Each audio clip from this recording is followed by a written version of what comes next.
When looking at common errors, one that comes up all the time is when I'm putting in an AP or PO transaction and it's linked to a project and it's marked as billable, but when I try to post it, it's telling me billable options are not valid. You have to select a valid customer if you want a line to be billable. So if I go back and, click anywhere here, you can't actually see the customer just the way I have this set up.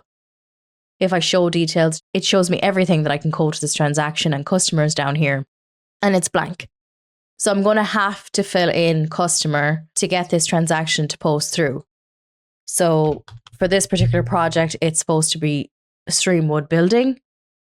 So once I pop that in, then if I try to post, it does indeed go through.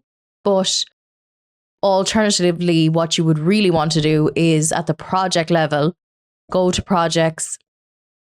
And on the project which I was working with was the Porterhouse, you'd want to edit on that and put your customer in here.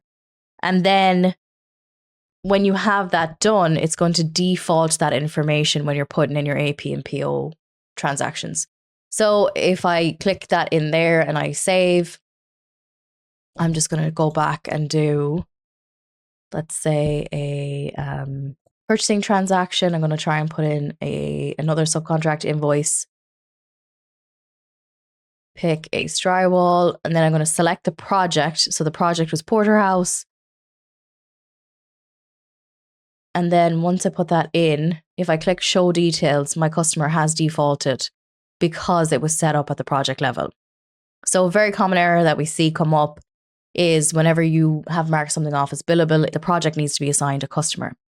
So you can do it at the detail level, but to fix that problem going forward, you're going to want to put it on the project. So hopefully that is helpful. As always, like and subscribe.